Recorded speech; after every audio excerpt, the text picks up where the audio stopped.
Nesse episódio do podcast Prosa de Lavoura, vamos falar como as sementes de qualidade impactam na fisiologia das plantas e como isso impacta na construção de boas produtividades. Eu sou o Thiago Strobel, gerente comercial da Strobel Sementes, e vou conversar hoje com o pesquisador, consultor e palestrante com foco na fisiologia e no manejo de soja, e idealizador do projeto Fisiologia no Campo, Geraldo Chavarria, e com o representante técnico de vendas, Bernardo Friso. Sejam muito bem-vindos ao nosso bate-papo. Eu gostaria que você se apresentasse para o público que está nos ouvindo e nos assistindo nas nossas plataformas digitais. Maravilha! Thiago, é um prazer estar aqui. Sou admirador do trabalho de vocês como sementeiros, como esse objetivo de levar qualidade para o campo. Eu sou o Geraldo Chavarria, eu trabalho com fisiologia vegetal já faz alguns anos.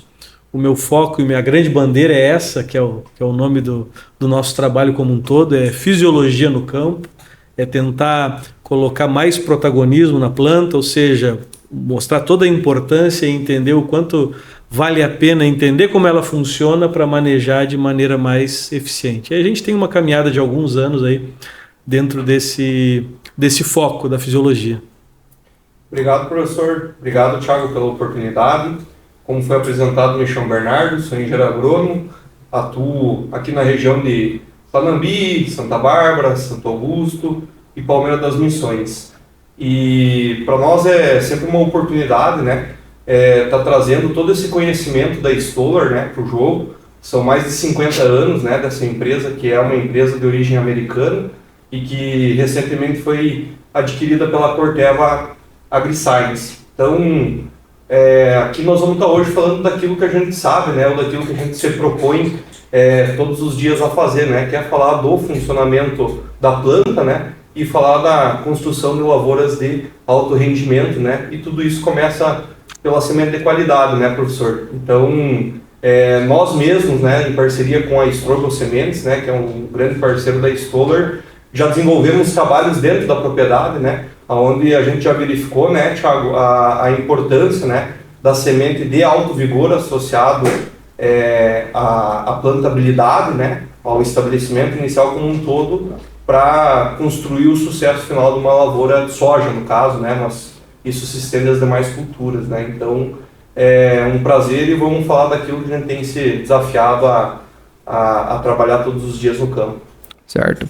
O produtor, ele sempre enfrenta muitos desafios na produção, ele é influenciado pelo clima, por pragas, doenças, mercado. Da porteira para dentro, ele precisa produzir cada vez mais e melhor. Cada safra o desafio é esse. Como que uma semente de qualidade, ela influencia no desenvolvimento fisiológico das plantas? Isso é, como a importância da instalação de uma lavoura. Quais são as métricas ideais para esse estabelecimento? Certo, Thiago. Eu vejo o seguinte, uma coisa que é muito comum, eu acho que vocês devem ter essa percepção de maneira geral pelo Brasil, eu vejo o seguinte: quando começa o estabelecimento do cultivo, o cara viu ali a plântula, viu a planta, ele começa a ter uma percepção da importância que já é muito clara de controlar a daninha X, a Y, matar a doença tal, nutrir essa planta. Porém, do ponto de vista de indivíduo, o cara lá na condição de semente, ele não vê aquilo ali como um ser vivo de maneira geral. Não é? Então esse já é um grande problema que a gente tem. Então eu bato na seguinte tecla, assim, Thiago, a gente tem uma triangulação básica do estabelecimento, que ela está voltada para uma semente de alto vigor, 90 ou mais de vigor, e esse 90 ou mais de vigor eu tenho que colocar no leito de semeadura. A gente já teve algumas experiências, eu sempre falo isso aí, né, Bernardo, da turma comprar uma semente 90 de vigor e plantar com 55. O problema era transporte e armazenagem, não era a obtenção da semente de qualidade. Então, uma semente protegida e estimulada, evitar segregação de fertilizantes. Nós temos alguns estudos, Thiago, mostrando assim, fertilizantes das mesmas empresas, certo? Fazendo um lado a lado um produto complexo e um formulado, chegamos a ver variações de 14 até 17 mil plantas a menos em situações de efeito de segregação de fertilizante em maior escala. Então, assim, na minha percepção do tripé, semente protegida, estimulada, evitar segregação e cuidar o processo. Aí eu vou em profundidade, velocidade e duas coisas muito corriqueiras Brasil afora. Semear com uma disponibilidade hídrica baixa, abaixo de 50% da capacidade de campo, e ou, em alguns casos também, semear com solo frio. Ou seja, essa semente, pensando em soja, ela gosta ali de 20 graus dali para cima. Então, se eu colocar esse indivíduo, não é esse ser vivo, dentro dessas adversidades, eu vejo que eu estou tirando vigor e vou pagar um preço alto por isso. Tiago, nessa linha da importância, né, do estabelecimento, uma coisa que me chama a atenção para contribuir, né, dentro dessa lógica de plantabilidade, né, que é o somatório aí, né, de falhas e duplas e o CV, mas principalmente também nesse sentido a questão da emergência uniforme. E por que eu cito isso? Porque em conjunto com o Thiago, né, e o pessoal da equipe da Fazenda, o Thiago já desenvolveu trabalhos internos onde ele mostra que o ideal é que o stand, né, ou pelo menos a maioria das plantas que vão formar o stand, elas emerjam no 5º e no 6º dia. E após o 6º dia de emergência, o Thiago já nos mostrou que a queda, né, do potencial produtivo da planta, no que tange os componentes de rendimento e no final o resultado da lavoura, ele é muito grande. Então, essa linha, né, professor, do alto vigor, da condição, do cuidado com adubo, vai impactar todo esse cenário do estabelecimento como um todo e esses números, né?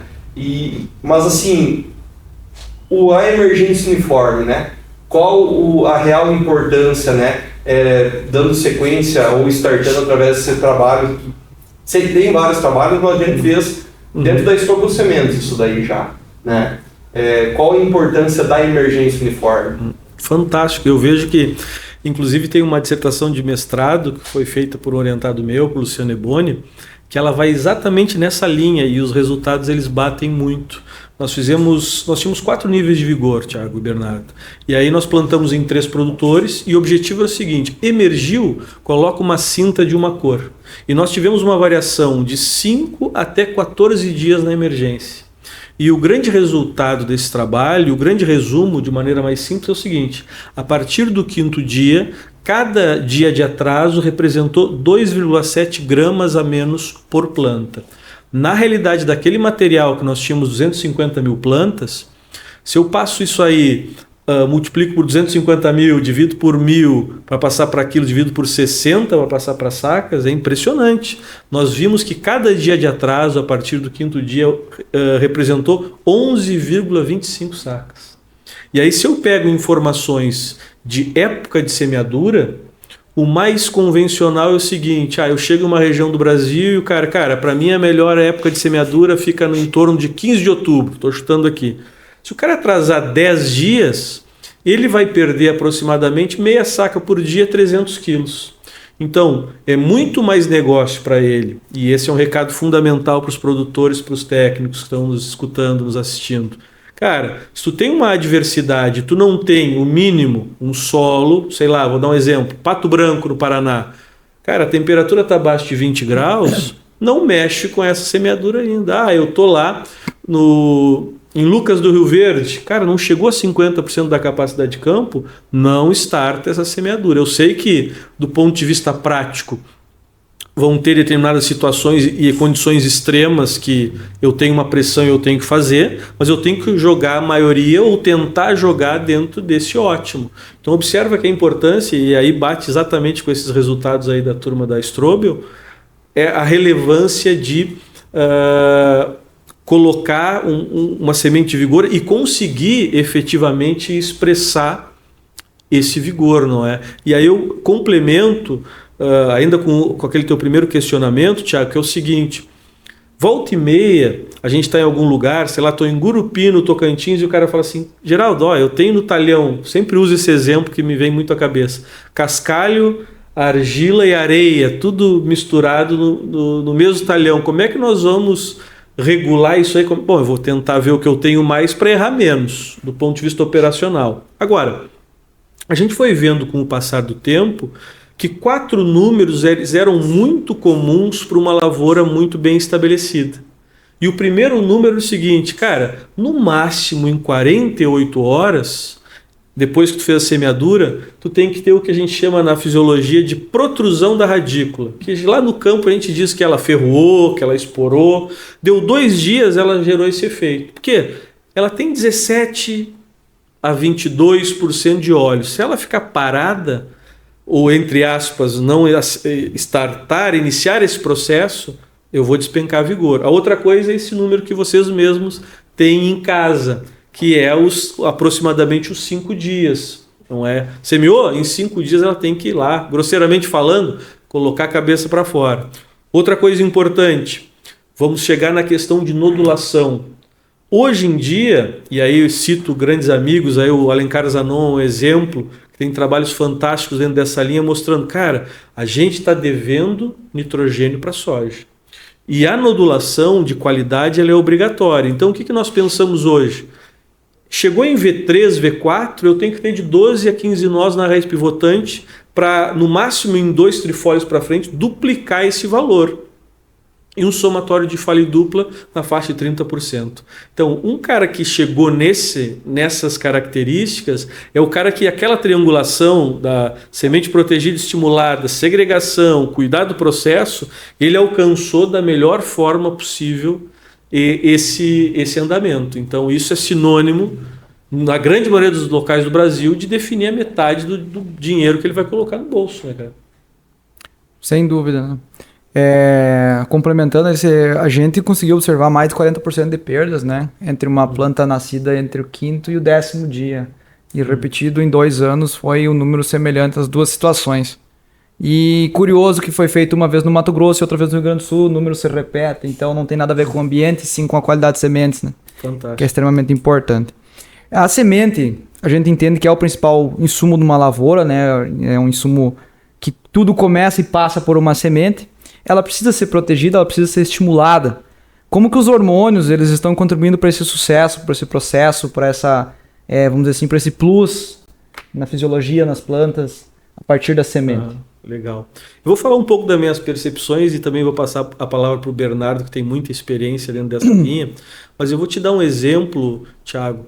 A gente fez um trabalho para a Passul, consequentemente para vocês também, ali por volta, não me recordo o ano, entre 2012 e 2013, que a grande preocupação na época dos sementeiros era o boom do tratamento de semente industrial e a preocupação, eu vou colocar um fungicida, um inseticida, um mineral, um estimulante qualquer nessa semente e vou deixar 120 dias guardado.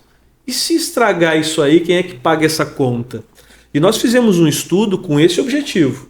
E vimos ali, fizemos com uma série de produtos da linha de proteção, na linha de estímulo, 120 dias, que foi o máximo, fizemos 0, 30, 90, 120, sem problema algum, certo? Exceto um produto muito em particular que tinha uma quantidade muito grande de cobre, o resto nenhum problema. Mas não era o nosso objetivo, mas nós vimos que numa condição média nós tivemos incremento com as ações de estímulo na faixa de 4,5 sacas. Então, quando eu vou para a questão do estímulo, uma coisa importantíssima é o seguinte, eu tenho que estimular coisa boa. Não é porque o produto que eu coloco na semente, ele não vai aumentar a reserva, ele não vai consertar um dano em uma membrana, em um embrião, por problema de armazenagem, por qualidade de semente, por problema de transporte. Ele vai acelerar processos, ativar enzimas, não é? E aí, dentro dessa linha, a gente tem aí mais de uma década de trabalhos, e aí eu digo assim, sem medo de errar, os 2 momentos que o sojicultor brasileiro tem mais retorno econômico estimulando uma planta, não vou entrar na questão de enchimento, que aí vai depender do material e do ano, e a questão de arquitetura, que vai depender do material e do ano, mas os 2 locais onde o sojicultor brasileiro tem retorno em maior escala, investindo em estímulo, tratamento de semente e maior fluxo de florada. Botam R1 mais 15, mais 25, dependendo do material. Então eu vejo que a semente é de fundamental importância gerar esse tipo de efeito. Aí nós vamos para as linhas, não é? A linha mais conhecida e mais importante, posso dizer assim, do ponto de vista de estimular, é com hormônios. E aí, se a gente pegar os hormônios clássicos dentro dessa linha, auxina, citocinina e giberelina. Auxina, divisão e expansão de células. Citocinina, divisão de células. Giberelina, expansão de células e ativação enzimática. Nós podemos caminhar, né, Bernardo? Aí tu pode me ajudar, pensando em linhas mais recentes. Podemos falar em outro grupo de classificação hormonal, as poliaminas, não é? Que trabalham dentro de uma lógica de sinalização de uma série de rotas. E uma das grandes características, Tiago, isso conhecido cientificamente, é poliaminas incrementam a expressão do hormônio auxina, fundamental em enraizamento, e poliaminas participam da comunicação e da indução para melhor nodulação. E aí são coisas importantes que a gente vê no campo, mas sempre enfatizando um aspecto: estimular coisa boa, não é? Estimular sementes de qualidade, porque basicamente é o seguinte, não tem milagre, é expressar vigor. Produto não aumenta vigor, mas produto aumenta a expressão de vigor de semente. Perfeito, professor, muito bem colocado, né? A Stoller, né, esse ano completa 25 anos, né, do lançamento de um produto que é a base de hormônios, né? E está até hoje no mercado, né? E cada vez com uma adesão maior. E não parou por aí, né? Mesmo tendo esse tipo de tecnologia, né, a base de hormônios clássicos trouxe, né, novidades que ela acreditou que poderia também, né, agregar, né, para esse mercado, né, do que a gente chama de ajuste fisiológico de manejo, né, que é o caso das poliaminas. Um ponto que a gente não pode esquecer, né, Thiago, é que além da parte da oportunidade do manejo fisiológico, né, em termos de aumentar o potencial produtivo, a gente tem a questão nutricional no tratamento de semente, e quando a gente fala de soja em específico, a gente tem uma demanda que ela é bastante conhecida já, né, que são dois nutrientes, né, muito importantes para a fixação biológica do nitrogênio, que são o cobalto, que é um elemento benéfico para a planta, mas essencial para a bactéria, e o molibdênio, que é essencial para a planta e essencial para a bactéria.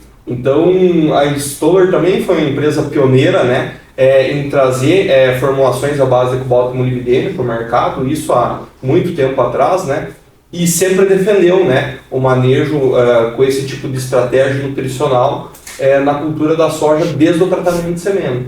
Então, dentro da própria formulação com poliaminas, mesmo o carro-chefe sendo fisiológico, né, ou o produto contendo poliaminas, a gente mantém cobalto e molibdênio em doses que a gente acredita que são as doses mais ajustadas para já desde o início, além de estimular fisiologicamente a planta, principalmente via raiz, também fornecer esses elementos essenciais para o estabelecimento mais rápido da fixação biológica do nitrogênio.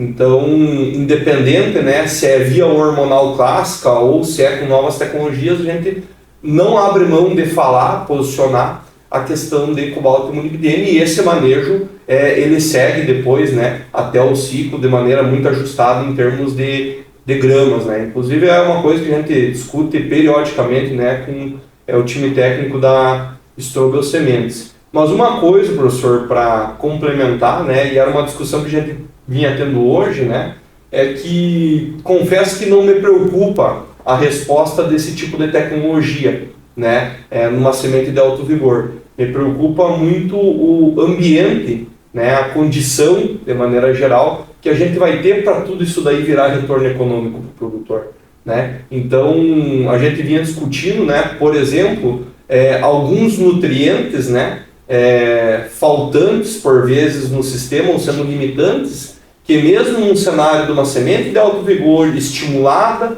nutrida, eu posso ter problema de enraizamento. E eu acho que seria uma grande oportunidade aqui, né, nós linkar com essa questão para a gente não ter uma ilusão que comprei semente de alto vigor com TSI, por exemplo, com um nível mais alta tecnologia, eu estou com todos os meus problemas resolvidos quanto ao estabelecimento e quanto à formação de raiz. Então, acho que seria bem importante linkar quais que seriam, né, os aspectos básicos, né, para mesmo estimulando a semente, não perder enraizamento. Perfeito. Eu vejo o seguinte, aí pensando em desenvolvimento de planta, volta e meia a gente discute aquela ideia de 2 a 3 centímetros de ganho de raiz por dia na soja. O que é uma conta de padeiro mais simplificada, porque tu pega o comprimento de raiz, divide pela quantidade de dias, e na prática, na fisiologia dessa planta, não é bem assim, porque ela vai ter um fluxo de açúcar em escala até um V3, V4, estourando o V5, e ali ela vai colocar muito mais raiz, depois ela segue colocando raiz, mas o que cresce e o que morre de pelos radiciais, ela estagnou o crescimento nesse momento. A gente tem grandes limitações dentro do básico que está associado a cálcio, fósforo, alumínio e física. Não é compactação, alumínio tóxico e essa segregação clássica de cálcio e fósforo ao longo do perfil. E eu vejo que pensar agora de maneira mais abrangente para essa questão de sistema, esse é um aspecto importante. Vão existir elementos nutricionais dentro da ótica do básico, que aí tu pode falar, mas e o nitrogênio? Então, sem medo de errar. A planta, para qualquer coisa que ela vai ter que fazer, ela precisa de atividade enzimática. Enzima é o quê? Proteína. Eu preciso de aminoácidos, preciso de nitrogênio.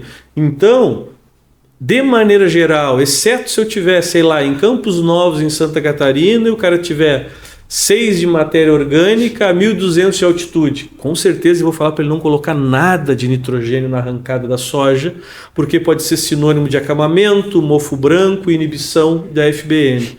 Mas na grande maioria do Brasil, eu preciso daqueles 20 quilos por hectare, porque isso vai ser fundamental para esse estabelecimento e esse estímulo do crescimento radicial. E aí, mais uma vez, quando tu falou do cobalto, eu estou falando lá de estimular a leg-hemoglobina, aquele composto rosado lá no nódulo, né, Bernardo? E ele é um elemento benéfico e eu trabalho nessa ação. Agora, o molibdênio que eu estou colocando, independente de ter no solo ou não, eu estou gerando um estímulo sobre plântula e planta e sobre nodulação. Então isso e o molibdênio é o elemento que caminha muito no estímulo do metabolismo do nitrogênio, não é? Então eu vejo que tudo isso se encaixa. Uma coisa, Thiago, que quando fez a pergunta me veio à cabeça depois que a gente estava conversando aqui é o seguinte: a inoculação no sulco, ela é indiscutivelmente a melhor tecnologia para colocar a bactéria em contato com a semente. Porém, se tu tem uma situação extrema, onde tu tem um percentual pequeno da tua área que tu te obrigou a semear no pó, não mexe com inoculação no sulco. Porque tu está com um solo seco e está colocando uma miséria de água, bota aí entre 40 e 60 litros por hectare, mas é uma miséria de água que para a semente vai aumentar a sua taxa metabólica a ponto de, não vai germinar, obviamente, mas de aumentar o metabolismo dela e declinar vigor. Então é importante o produtor ter claro essa percepção, que embora a gente esteja tratando da melhor tecnologia para estimular a FBN e efetivamente transformar isso em dinheiro, mas nessas condições mais adversas eu preciso tirar o pé, porque ela acaba impactando negativamente no vigor da semente. Certo. Anteriormente, professor, o senhor falou sobre a questão da segregação dos fertilizantes. O que é essa segregação, como que ela impacta na produção e como que isso pode ser evitado? Certo. Esse desafio, Thiago, a gente vê o seguinte: depende muito, Brasil afora, das formas como a turma se coloca o fertilizante na linha, se coloca a lanço. Se eu coloco a lanço, essa variabilidade ela aumenta ainda mais, não é? Mas o que a gente observa? E isso é uma volta e meia. Eu vi uma vez um vendedor um técnico que vendia fertilizantes. Eu achei muito engraçado que ele falou o seguinte: falando com um produtor, cara, há 20 anos atrás, isso 20 anos que eu estou falando, já bota uns 10 em cima disso, né, tia? Aí a gente estava rodando lá no entorno ali de Santa Maria. Ele fala assim: cara, 20 anos atrás, que carro tu tinha? Eu tinha lá uma Belina Del Rey. Fantástico. Beleza. E que adubo tu usava? Uns 5-20-20. E hoje como é que está? O que você tem? Eu já tô com uma Hilux. Beleza, fantástico. E qual é o teu adubo? É o 5-20-20. Então, olha só, ele quis fazer essa analogia e foi fantástico. Ele mostrou o desenvolvimento tecnológico do ponto de vista automotivo e o desenvolvimento tecnológico que obviamente houve absurdamente em relação a fertilizante, só que o cara não usou de todo esse potencial. Então, a segregação é o seguinte: dependendo da situação, às vezes a gente está olhando lá uma semeadora adubadora, tu vê ela cheia, e aí tu vai vendo ao longo do processo que o nível do fertilizante está baixando e tu olha a coloração do fertilizante está mudando. E geralmente ela vai puxar lá para um vermelho rosado, e demonstrando que, sobretudo, o potássio, como é mais leve, está ficando para trás. Então, dentro dessa lógica, o que é o mais comum? Cara, o fósforo é mais pesado, eu vou ter mais no início, menos no final. O potássio vai ter uma lógica inversa. Então, esses impactos que a gente não entrou na minúcia, né, Tiago, de entender qual foi o que mais impactou, que deu aquela diferença absurda de até 17 mil plantas. Cara, pode ter sido falta de fósforo, pode ter sido falta de potássio, pode ter sido comumente excesso de potássio e efeito salino. Então tudo isso está nesse jogo. Eu preciso colocar na ponta do lápis, entender dentro da minha realidade, mas a forma mais efetiva para evitar isso é usar um fertilizante complexo, que ele tenha todos os elementos no mesmo grânulo. E isso é impactante para gerar aquele efeito importante que o Bernardo comentou. Eu acho que talvez uma das primeiras vezes que eu li sobre esse assunto era um trabalho de um argentino. Não vou citar o nome aqui, senão eu vou esquecer, posso estar falando errado. Mas era exatamente esse aspecto da avaliação espacial e da avaliação temporal. Ou seja, o que impactava mais? Eram as distâncias entre as plantas de soja, ou era o fato de uma sair antes, uma sair depois? Uma sair antes, uma sair depois. Exatamente o que vocês viram lá, né, Tiago, com os experimentos de vocês. Então, olhar para esse ponto da segregação, ele está sim dentro desse foco da alta produtividade. Nesse sentido, professor, eu não vejo um problema tão grande, né, quanto as estratégias de adubação, né? Haja vista que hoje um bom produtor deve planejar o sistema de produção, né? E dentro do sistema de produção ele posiciona, né, as quantidades de fertilizante ao longo do ano, né? Claro que sempre de maneira que o balanço seja neutro ou positivo, no sentido da exportação, né? E do quanto ele coloca no sistema, né? E quando a gente pensa em colocar um produto, né, sem essa questão da segregação, que por vezes pode impactar um pouco mais no custo total de ponto de nutriente que tu coloca, a seguinte estratégia ela pode ser tomada: usar uma pequena quantidade de um produto, né, que vai ter essa entrega no suco de semeadura das culturas de interesse, né, e outro percentual da adubação a gente pode sim estar trabalhando no sistema, né. Então, criando essa estratégia técnica, né, onde eu não gero segregação na linha, mas aonde eu não coloco também toda a quantidade de fertilizante ali naquele momento, né? Então, trabalho numa estratégia de manejo de sistema mais o manejo da cultura, né? Então, eu ganho, né, nessa questão de estabelecimento sem comprometer, né, a reposição, né, dos nutrientes no sistema de produção. Então, isso é uma coisa que está caindo de maduro já, né? Uhum. Essa estratégia. Então, é até bom nós tocar nesse assunto, né? Porque a gente tem que se lembrar que a lavoura a gente não constrói no dia da semeadura. A lavoura a gente constrói ao longo de todo o ano. E o produtor ele tem que definir a estratégia do sistema de produção e não a estratégia da lavoura por si só. Muitas coisas ele não vai buscar em 120 dias, né, de jogo, né, ou do ciclo da cultura. Então, até abre um ponto, né, que a gente tem muitas oportunidades ao longo do ano agrícola, né, para construir, né, e para quando a gente vai fazer a semeadura da cultura de interesse, a gente fazer da melhor forma possível, né. Puxando o gancho, a gente fala então sobre essa questão da estratégia com adubação, reação das plantas aos hormônios das plantas. O manejo dentro disso tudo é extremamente importante, né? Uma construção, uma ideia de manejo. Eu queria que vocês falassem um pouco então da importância do manejo, né? Porque não adianta a gente ter as melhores ferramentas, todos os mecanismos, se a gente não fazer um manejo, um processo bem feito, né? Perfeito. Eu vejo o seguinte, como eu havia comentado, Thiago, na minha percepção, os dois momentos mais importantes que um produtor ele tem que investir no estímulo, eu vou pensar em semente e eu vou pensar em fluxo de florada.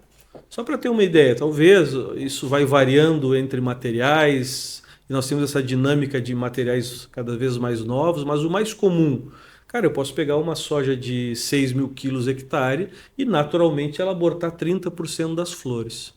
Então, dentro desse desafio, a gente tem muita coisa envolvida. A gente tem um estudo, por exemplo, de aplicações de proticonazol em folhas, em plantas de soja com folhas acima de 30 graus, perdendo 2 flores por planta facilmente. Então, criar uma estratégia voltada para estímulo, no meu ponto de vista, de maneira geral, sem discutir se esse material é mais relevante estimular a arquitetura de tal e tal forma, mas eu vejo tratamento de semente e fluxo de florada. Então, geralmente eu estou falando da segunda aplicação verdadeira de fungicida, uma entrada estimulante dentro desse contexto. Aí, quando nós vamos para os custos que a planta de soja tem, um dos maiores, por exemplo, a gente chegou a mostrar num grupo no Mato Grosso, claro que nesse caso tinha algodão envolvido e se utilizava 2 herbicidas para matar algodão na lavoura de soja. Qual é o número que nós vimos na última safra? Claro que foi um ano seco, que foi mais complicado com aplicações tardias. Essa entrada de 2 herbicidas tirando 10 sacas por hectare.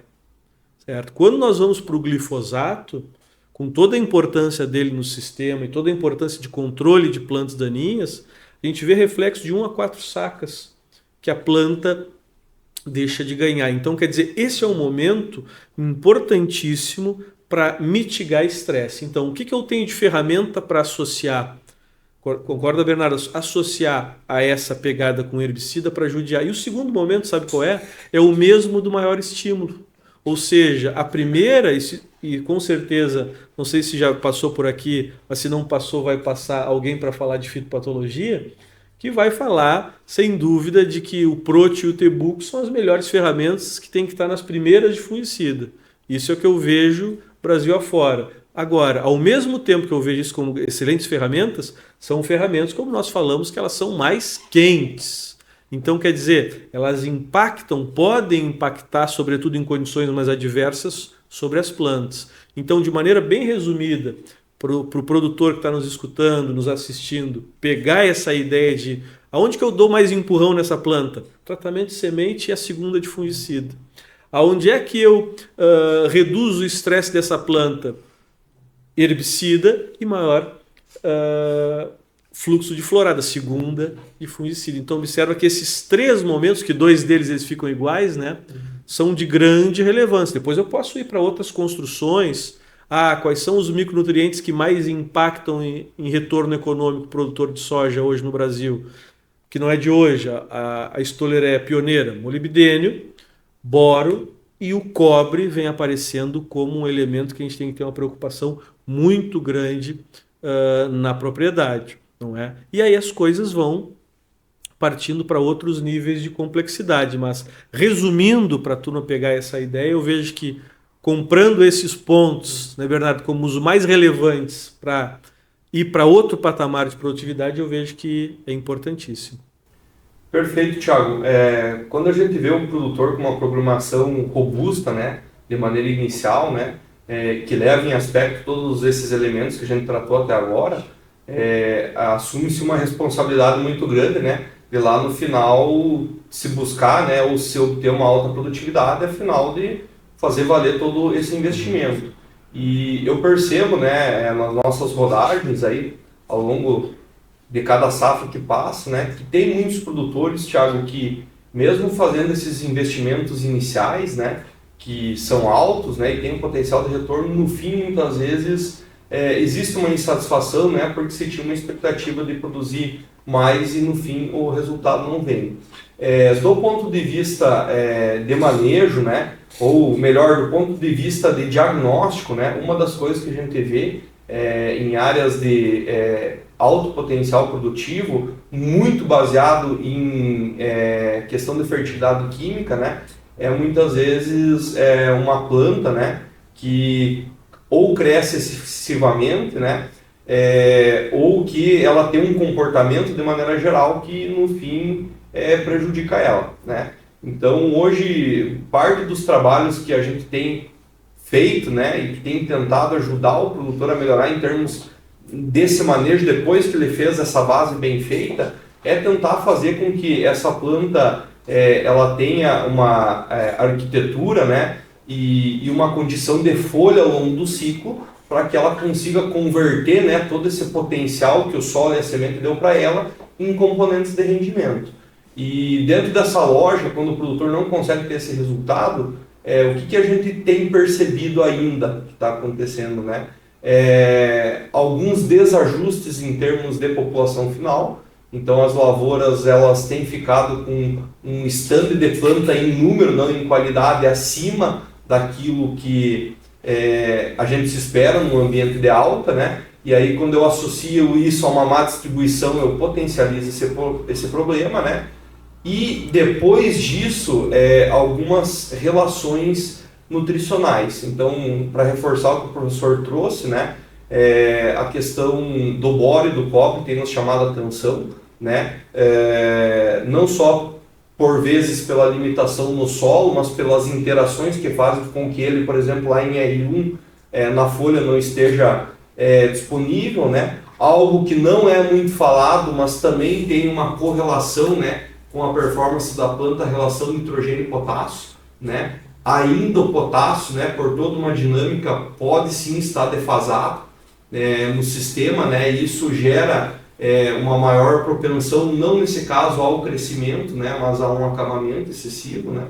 Então, quando eu resolvo o problema do cobre, eu resolvo o problema do boro, eu resolvo o problema da relação nitrogênio e potássio, em parte eu já resolvo o problema, né, de uma lavoura que muitas vezes por um crescimento excessivo, né, ela pode acamar, né? E associado a isso, professor, a gente tem algumas oportunidades, né, dentro do manejo da arquitetura por si só. É claro que isso é bem desafiador, porque a gente pega uma gama, né, de materiais genéticos muito grande, e sim, a gente espera que tenha uma resposta variável de material para material, na média entregue mais do que não entregue, né? Mas a gente, além de fazer essas correções nutricionais, né, ou ter esses cuidados com esses nutrientes em pós, né, com essas relações, ainda a gente tem uma oportunidade para sim fazer alguns manejos fisiológicos, né,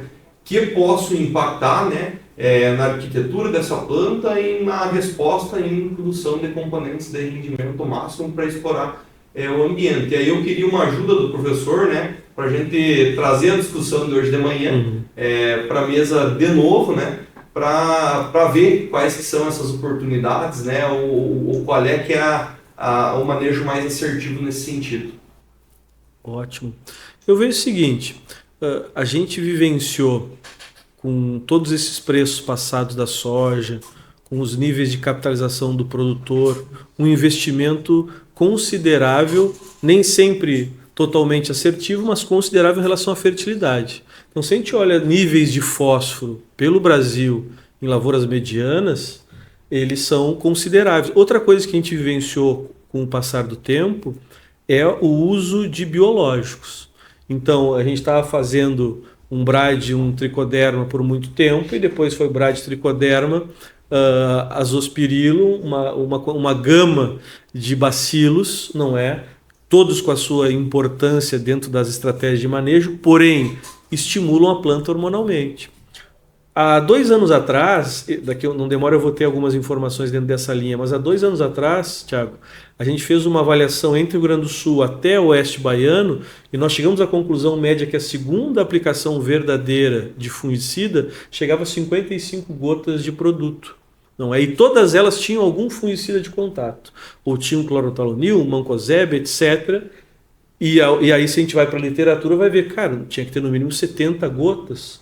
E aí, descartando a questão tecnologia de aplicação, porque vão ter todas as suas particularidades, embora nós tenhamos visto que quem tinha maiores volumes de cauda e ponta de pulverização com menos de 1000 horas de uso, deu mais retorno. Mas onde eu quero chegar com isso? A gente está falando de planta crescedora, não é? Não de tecnologia de aplicação. Então nós temos um baita desafio nesse cenário. Eu vejo, e tu sabes bem, né, Bernardo, daquela minha percepção, de que existem 2 tipos de plantas de soja aonde eu vou trabalhar a relação da regulação hormonal. Às vezes eu pego uma soja que entre o segundo e o quarto nó, ela bota facilmente 30%, 35% da sua carga produtiva. Larga uma ramificação considerável. Então, quer dizer, essa soja é uma soja que uma ação hormonal, sobretudo com um balanço maior citocinínico, vai estimular essa ramificação. Existem outros materiais que a soja está indo muito bem, mas, por exemplo, entre o R2, o pleno florescimento, e o início do enchimento de grão R5.1, a soja bota 50% a mais de planta. E tem materiais que nessa fase ela cresce de tal forma que ela se acomoda lá com a vizinha lá e começa... É aquela soja que tu arranca assim no R5.1 e ela é firme até o meio da planta e depois ela é molengona, não é? Essa soja, alguns trabalhos de ação hormonal no maior fluxo de florada geram uns efeitos de dreno e resolvem esse problema.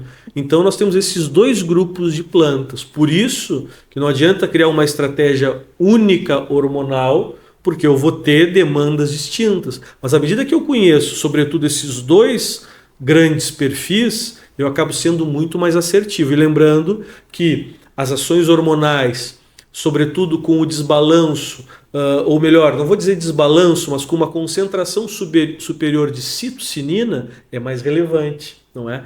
A forma mais simples de explicar isso para um produtor é o seguinte: cara, te lembra daquele ano que deu um granizo na tua soja em V5 e tu ficou na dúvida se ressemeava, mas já era tarde demais, sigo manejando e depois tu concluiu que produziu mais? É um efeito citocinínico. Gerou danos no ponteiro da planta, reduziu a concentração de auxina e aumentou a citocinina. Então, esse tipo de efeito, ele é relevante, né, Bernardo, dentro dessa ação. Mas eu sempre enfatizo que hoje o produtor tem que ter muito claro o tipo de planta que ele tem na mão, dentre as cultivares que ele tem, para ser mais assertivo nessa ação. Ou seja, carregar numa entrada entre V3 até estourando V5, ou carregar numa entrada maior na segunda já para a terceira de fungicida. E sempre com a nutrição ajustada, né, professor? Exatamente. Eu, particularmente, não me sinto confortável em fazer uma recomendação desse tipo sem que eu tenha esses elementos, conforme a gente já citou, né? Cobre, boro, que tem... Sem dúvida. Assim como o manganês, embora não tenha sido um limitante tão grande, né? Tem alta correlação com a lignificação da planta, né? E a relação nitrogênio e potássio, né? Que vai estar totalmente correlacionado com a turgescência, né, da planta, né? Ou essa relação, né, de crescimento e estrutura, né? Principalmente de haste, né? Então, mais uma vez a gente percebe que é um conjunto, né? E esse conjunto também ajustado na parte aérea, né? Conforme foi a pergunta do Thiago, faz com que essa genética, esse vigor, todo esse preparo e essa qualidade da semeadura respondam mais, né? Então, é muito interessante, né? O jogo não acaba na semeadura, embora você saiba da importância da semeadura. Tem uma série de tomadas de decisões e planejamentos estratégicos e soma-se nutrição e fisiologia, né? Para buscar esse alto rendimento, né? E um ponto, professor, que à medida que o professor também comentou de raiz, né? Citou o papel dos biológicos, né? E é uma coisa que tem me chamado a atenção, né, das áreas de alto rendimento e o próprio impacto na qualidade de semente, né? Haja vista que a semente ela tem potencial de sair terço superior, terço médio e terço inferior de uma planta.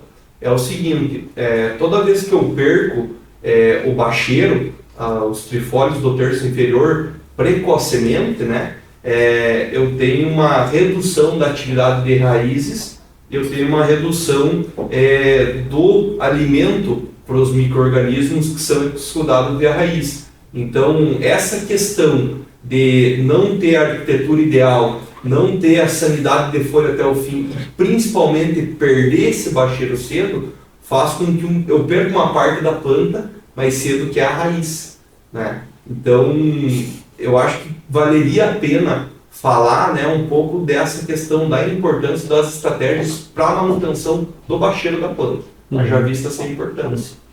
E quando a gente foi para os estudos de arquitetura, que é uma coisa que a gente faz há muito tempo, surgiu naturalmente uma demanda de estudar toda essa parte de fisiologia de sementes. Então, quando eu começo a olhar, e fisiologia do estabelecimento, quando eu começo a ver que tem que chegar luz no terço inferior, volta e meia, eu brinco com um produtor, cara, estamos lá no meio da lavoura, um solaço, tá vendo a chuvarada que está tendo aqui? Chuvarada de quê? Chuvarada de foto. Tem uma lasca de sol que sai lá, demora 8,9 minutos para sair do sol e bater numa folha de soja, não é? Então, essa chuvarada aí de energia, ela tem que chegar com o mais baixo possível nessa planta para que essa capacidade de produção de carboidratos ela siga, não é? E aí eu vejo uma coisa importante, caímos, né, Tiago, na semente de qualidade, porque se eu chego num patamar e falo, cara, eu preciso trabalhar nesse material com 10 plantas na linha, com 12 plantas na linha, qual é a segurança que eu tenho? Eu preciso ter uma semente de qualidade e colocar no momento adequado para esse tipo de estratégia. E o vilão, que nem sempre ele é vilão, porque ele participa de uma série de coisas importantes na fisiologia de uma planta, é o famoso etileno. Então, toda a percepção de que tem muita pressão de doença, tenho que derrubar essa folha, tenho muita sombra, tenho que derrubar essa folha, sempre parte da redução do hormônio auxina e o aumento da concentração do etileno. Então, ferramentas voltadas para essa redução do etileno ou aumento do metabolismo do nitrogênio, elas serão fundamentais. Então, definição de arquitetura de população ajustada a ponto de chegar à luz de produto, fundamental. Estímulo do metabolismo do nitrogênio, molibdênio, fundamental. Ferramentas que vão ser antagônicas ou à síntese ou à ação do etileno são fundamentais. Exemplo, cobalto, exemplo, citocinina. Então isso vai aumentar a longevidade daquelas folhas. A gente está falando de folhas que, dependendo do material, elas vivem de 40 a 60 dias ali trabalhando, não é? E elas são as mais próximas para essa movimentação e esse fluxo de açúcar para o sistema radical, oriundas do terço inferior, não é? Então tudo isso responde àquela lógica de fazer com que essa entrega de nitrogênio ela ocorra como a gente espera. Então as coisas elas acabam se amarrando, não é? Mas parte, sem dúvida nenhuma, da mitigação do hormônio etileno. Certo. Em relação a tudo isso que a gente discutiu até aqui, como vocês veem, qual o principal desafio do produtor em relação a toda essa questão que a gente discutiu, fisiologia, implantação e tudo mais? Eu vejo o seguinte, tem um desafio que é, da porteira para dentro, não tem outra coisa que o produtor tenha que fazer que não seja produzir mais, certo? Se ele não tem um potencial de investimento até certo ponto, reduz a área. Mas porque senão tu começa a ter um perigo de sair do negócio em função de não estar fazendo tudo como manda o figurino dentro do básico da rentabilidade. Então, citando mais uma vez meu amigo Zanon, tem lá trabalhos científicos que mostram o seguinte: o produtor brasileiro que ganha mais dinheiro com soja é o produtor que investe com técnica. Não é aquele que tira o pé a rentabilidade dele, às vezes um ou outro, eu já escutei o produtor falando, eu produzo menos, mas eu também gasto pouco. Cara, mas tu já colocou na ponta do lápis? E aí a grande maioria não colocou. Então eu vejo que o aspecto importante tá fazer o básico bem feito. Da porteira para dentro eu preciso obrigatoriamente aumentar a minha rentabilidade e ela está ajustada com produção. A gente tem uma pressão muito grande dentro da área da fisiologia, porque às vezes, Tiago e Bernardo, o Chavarri vem falar de fisiologia, ele vai vir falar de foliar. A fisiologia não é foliar só, não é? É uma série de... Eu posso falar do funcionamento da planta pensando em estabelecimento, como nós falamos, eu posso falar de ambiente de raízes, efeito fisiológico de fungicida, controle de daninhas, tudo está envolvido com essa lógica do funcionamento. E o produtor acaba sendo inundado de uma pressão muito grande de conhecimento. Esses dias estava com um amigo da Embrapa, o Marco Antônio, lá no evento na Showtech, e ele assistiu uma palestra de daninhas, e o cara é especialista em microbiologia, que ele falou, cara, eu não sei nada desse assunto. Eu falei, eu também não sei. Então imagina para um técnico, para um produtor, olhar a quantidade grande de demandas e cada vez as áreas gerando mais informação, a gente tem que ter uma capacidade grande de filtrar. Então o produtor, ele tem que estar do lado de gente séria, técnica, não é se munir de consultorias de qualidade para ter isso como base e a partir daí tomar decisões. Mas repito, rentabilidade está associada à produtividade. E eu preciso olhar para o contexto como um todo e olhar com mais critério para a planta, que eu vejo que às vezes, dentro dos sistemas, a gente deixa ela de lado, a gente olha, eu tenho que controlar a doença, eu tenho que controlar a daninha, eu tenho que controlar a praga. Aí a planta. Como é que fica dentro dessa dinâmica como um todo? O que a gente tem que fazer? E aí tem um universo, né? Olha só, um espaço curto de tempo, a quantidade de coisa que a gente já falou. Perfeito, Thiago. A minha percepção final é o seguinte: existem duas grandes frentes de trabalho dentro de uma propriedade e dentro da formação de uma lavoura, que é a técnica e a tecnologia. E hoje muito se fala em tecnologia.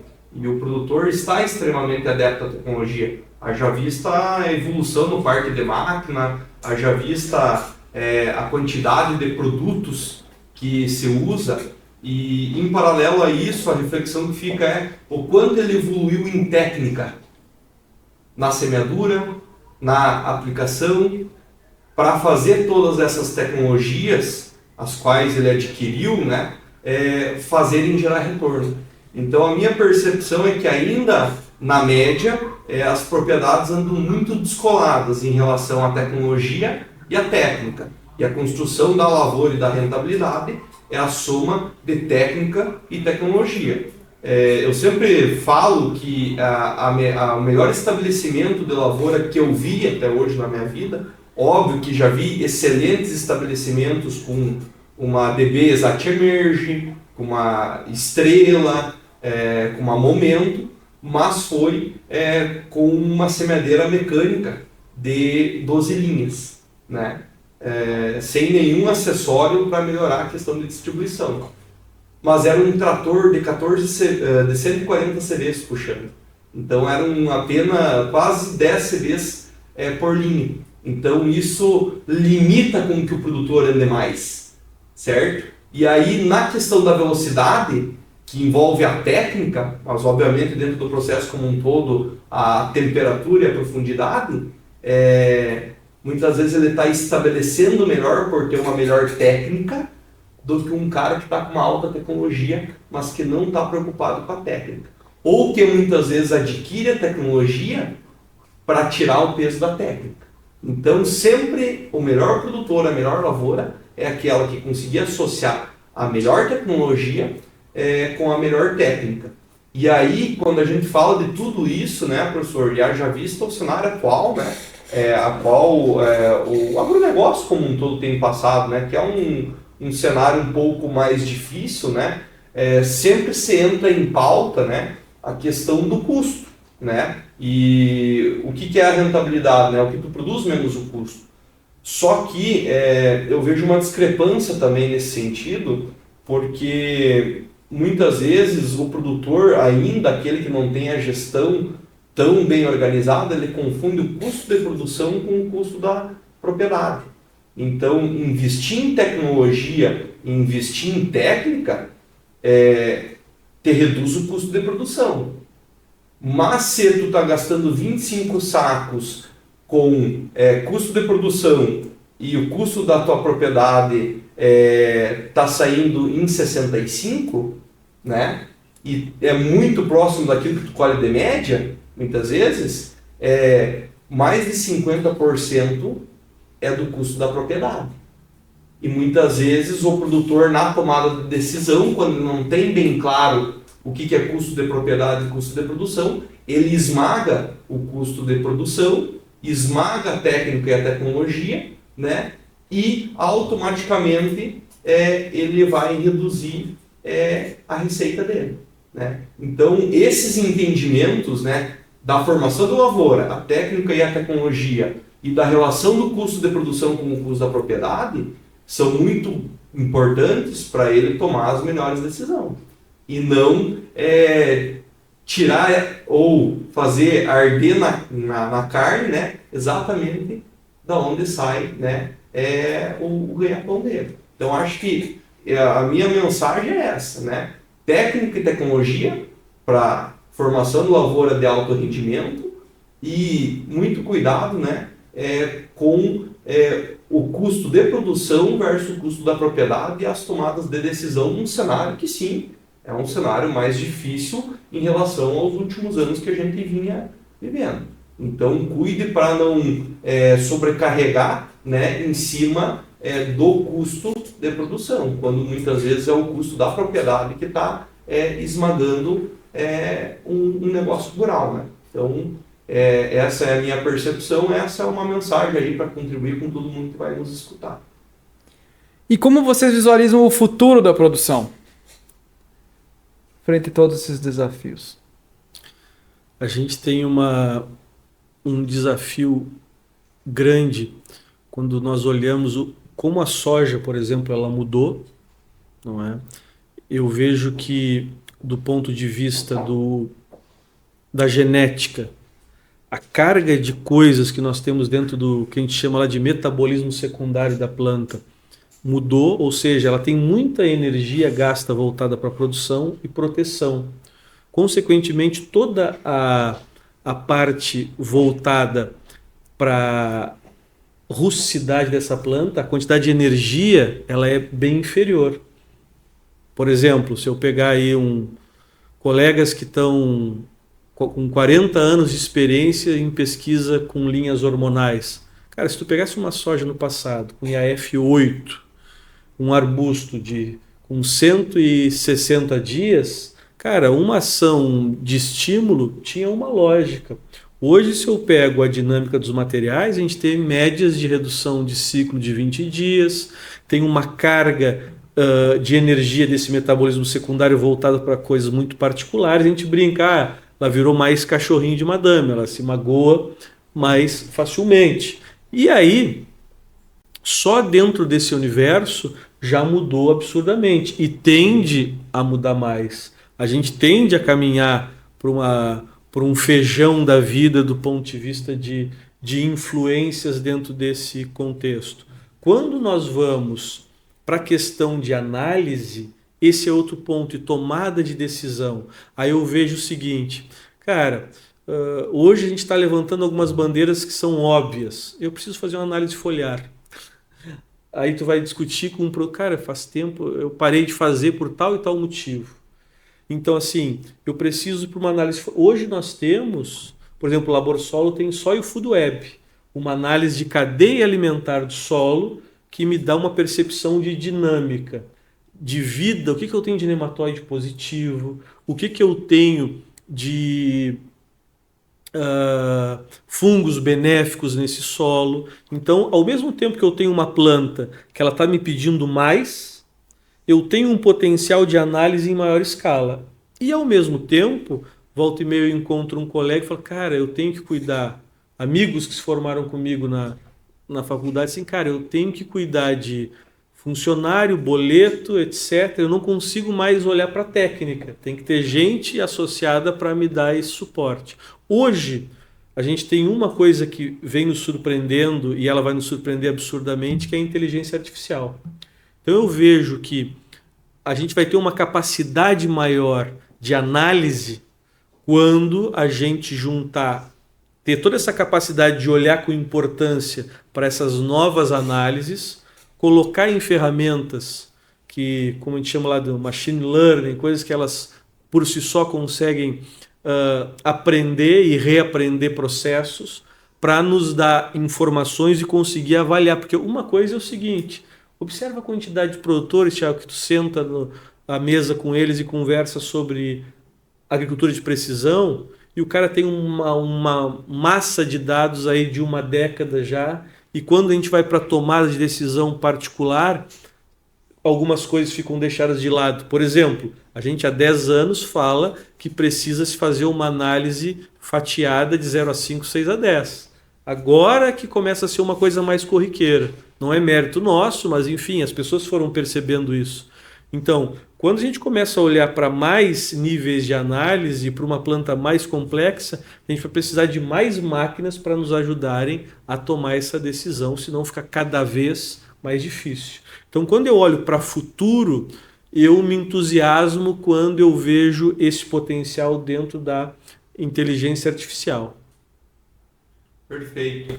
Eu acho que, na minha percepção, a primeira coisa é agradecer as empresas de genética e as próprias sementeiras, né, que levam, né, toda essa genética, né, das empresas obtentoras para o campo, né.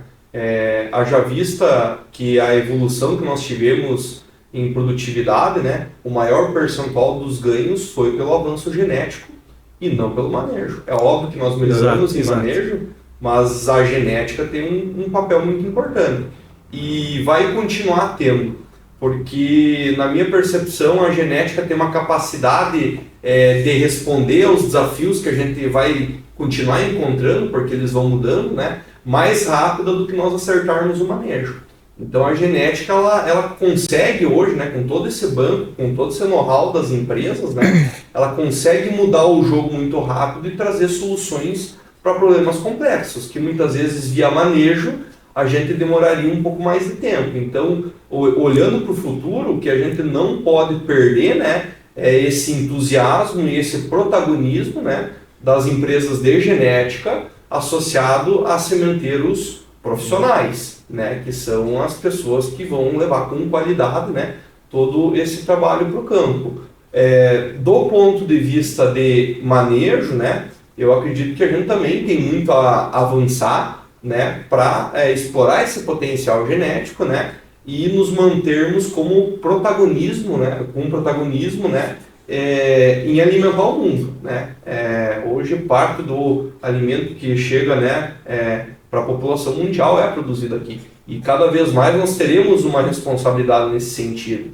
Tem várias discussões, interesses políticos, tem. Mas é inevitável, né, que o Brasil ele tem uma responsabilidade muito grande e cada vez mais vai ter um protagonismo. Então, de novo, que as empresas continuem, né, com todo esse movimento, né, com todo esse avanço e que nós, né, nós continuamos também a tentar aproveitar essas oportunidades que a genética nos traz, né. E temos muito a avançar, né. Hoje, né, falamos em nutrientes.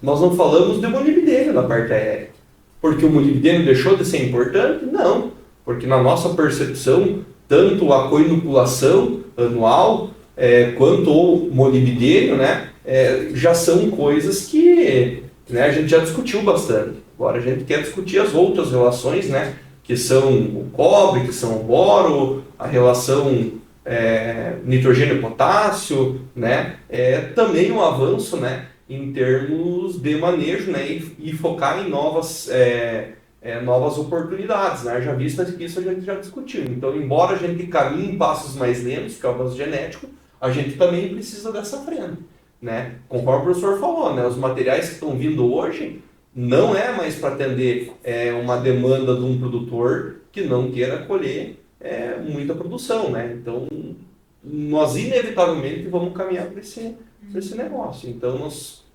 precisamos ou dependemos da genética de sementeiros profissionalizados e nós também, né, como pessoas que mexem com o manejo da planta, né, nós também queremos continuar evoluindo, né, para buscar atender, né, Thiago, essa demanda que é do presente e vai ser do futuro. E nós somos protagonistas disso daí. Eu gostaria de agradecer, então, a presença do professor Geraldo, do Bernardo. Gostaria de deixar aberto o microfone agora, caso queiram fazer alguma consideração final. Eu só tenho a agradecer a oportunidade de estar aqui trocando informações com vocês, parabenizar a Strobel Sementes por essa iniciativa, com esse objetivo de levar informação para o campo, discutir mais a agricultura, estratégias de manejo, levar a importância da semente, qualidade e do processo como um todo, e o quanto a gente tem que estar sempre avançando, não é? Então, nesse sentido, eu agradeço aí verdadeiramente a oportunidade, a Stoller também, como parceira já de longa data também. Da mesma forma, professor, muito obrigado, né, pelo companheirismo de sempre, né, pelas interações, pelo aprendizado contínuo, né, isso tem sido bastante válido, né, a Strobel Sementes, né, uma sementeira bastante conceituada, né, e que nos abre a porta, né, para fazer diversos trabalhos, né, e construirmos muitas coisas juntos, né, e tem sido uma grande parceira, né, e a oportunidade de estar falando com o público em geral, né, e trazer algumas das nossas percepções, né, que são muito da nossa experiência de campo, né, daquilo que a gente tem visto e daquilo que a gente tem tentado buscar melhorar e ajustar, né, em termos de funcionamento da planta e performance da lavoura como um todo, né, e que também impactam, né, Thiago, numa semente de qualidade lá no campo de produção. Então tudo isso daí caminha junto e para mim, né, em nome da Stoller, é uma grande oportunidade de estar compartilhando isso daí com o público em geral. Nós colocamos sempre à disposição aí de todos os agricultores. Então, novamente, em nome da Strobel Sementes, a gente agradece a presença, a contribuição e finalizamos mais um episódio do Prosa de Lavoura.